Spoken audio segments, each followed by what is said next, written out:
बिस्मिल्लाहिर्रहमानिर्रहीम अस्सलामुअलैकुम। तो आज मैं आपके साथ शेयर करूंगी बहुत ही ज़बरदस्त क्रिस्पी और स्पाइसी किस्म के बैंगन पकोड़े की रेसिपी। मैं बताऊंगी कि आप किस तरह से इसकी ज़बरदस्त सी कोटिंग कर सकते हैं, इसकी मैरिनेशन ऐसी क्या करें कि जिससे ये पकोड़े जो हैं अंदर तक फ्लेवर वाले हों। बाज़ औक़ात ऐसा होता है कि बाहर से हमारे पकोड़े जो हैं बहुत अच्छे बनते हैं लेकिन अंदर से फीके फीके रह जाते हैं। लेकिन मैं आपको ऐसी टिप्स एंड ट्रिक्स बताऊंगी जिससे आपके जो पकोड़े हैं ये अंदर तक बहुत ज़्यादा फ्लेवर वाले होंगे और बहुत ही टेस्टी बनेंगे और बहुत ही ज़्यादा क्रिस्पी बनेंगे। रेसिपी स्टार्ट करने से पहले अगर आपने मेरे चैनल को सब्सक्राइब नहीं किया है तो अभी सब्सक्राइब करें और बेल आइकन पर लाजमी क्लिक करें ताकि हर नई आने वाली वीडियो आप तक पहुंच सके और इसी तरह से आप बजट फ्रेंडली और अच्छी रेसिपीज़ को एंजॉय कर सकें। चलिए स्टार्ट करते हैं। बिस्मिल्लाहिर्रहमानिर्रहीम। मैंने एक बैंगन ले लिया था, उसको अच्छी तरह से धो के खुश्क कर लिया था। अब इस तरह से इसके मैंने स्लाइसेस जो हैं कट कर लेने हैं। ना ही ज़्यादा बारीक काटना है इसको और ना ही इसको ज़्यादा मोटा काटना है। इस तरह से आपने इसको नॉर्मल साइज़ के कट कर लेने हैं। ये देखें तमाम बैंगन जो है मैंने कट कर लिए हैं। अब इसको डाल देंगे एक प्लेट में। अब जो है इसकी मैरिनेशन करेंगे जिससे ये फ्लेवर भी बहुत अच्छा आएगा और बैंगन जो है देखिए साथ साथ ही काले पड़ना शुरू हो चुके हैं तो इससे ये काले भी नहीं होंगे। तो अब हम एक प्लेट में डालेंगे नमक। हस्बे ज़रूरत नमक मैंने इसमें डाला है तकरीबन 1 चाय का चम्मच और 1 ही चाय का चम्मच इसमें लाल मिर्च का पाउडर डाला है और ज़ीरा दरदरा सा भुना कुटा हुआ ज़ीरा इसमें शामिल किया है 1 चाय का चम्मच।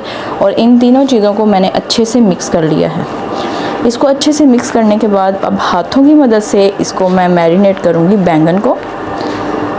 तो इसका फ्लेवर जो है ज़ीरे का बहुत ही ज़बरदस्त आएगा, आपको बहुत ही मज़ा आएगा। ये इस तरह से आपने तमाम बैंगन जो हैं इसको हाथों की मदद से अच्छी तरह से लगा लेना है और फिर इसको साइड पे रख देंगे। बहुत ही टेस्टी और बहुत फ्लेवरफुल ये बनेंगे। देखिए बैंगन जो है हमारे काले पड़ना स्टार्ट हो चुके थे लेकिन जब हम इस पे मसाले लगाएंगे तो ये बिल्कुल भी ब्लैक नहीं होंगे, बहुत ही अच्छा सा इसका कलर आएगा और टेस्ट भी बहुत ही अच्छा आएगा। अब इसको मैं रख दूँगी साइड पे। अब 1 कप मैंने ले लिया है बेसन और अब मैं बेसन में शामिल करूँगी लाल मिर्च का पाउडर 1 खाने का चम्मच, नमक आधे खाने का चम्मच और इसमें डालूँगी चाट मसाला पाउडर 1 चाय का चम्मच और फिर डाल दूँगी ज़ीरा दरदरा कुटा और भुना हुआ ज़ीरा 1 चाय का चम्मच और इसमें डालूँगी सूखा धनिया पाउडर दरदरा सा था वो 1 चाय का चम्मच और कुटी हुई लाल मिर्च 1 चाय का चम्मच। इन तमाम मसालों को हमने अच्छे से मिक्स कर लेना है। अब इसमें थोड़ा थोड़ा पानी शामिल करके इसका हमने बैटर बना लेना है। एकदम से अगर आप पानी शामिल करेंगे तो आपको मिक्सिंग में प्रॉब्लम होगी और गुठलियाँ जो है इसकी ख़त्म नहीं होंगी जल्दी।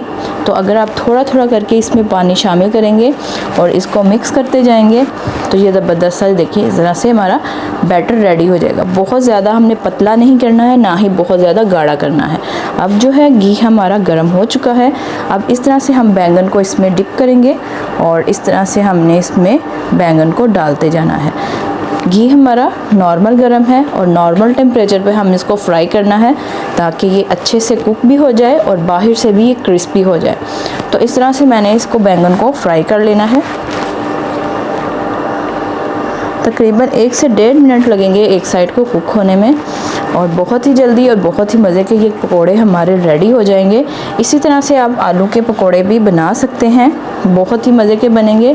अब इसको पलट लेंगे। ये देखिए कितना खूबसूरत इसका कलर आ चुका है। अब इस तरह दूसरी साइड से हम कुक करेंगे और ख़ूबसूरत कलर आने तक इसको अच्छे से हमने फ्राई करना है।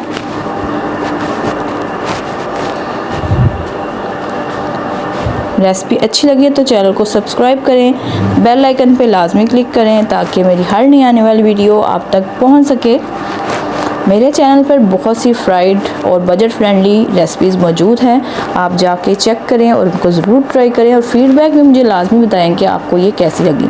अब ये देखें पकोड़े जो हैं हमारे अच्छे से फ्राई हो चुके हैं। अब इसको हम अच्छे से निकाल लेंगे और इसका जो घी है इसको अच्छे से हम निचोड़ लेंगे इसी तरह से और ज़बरदस्त से क्रिस्पी से हमारे पकोड़े जो रेडी हो चुके हैं।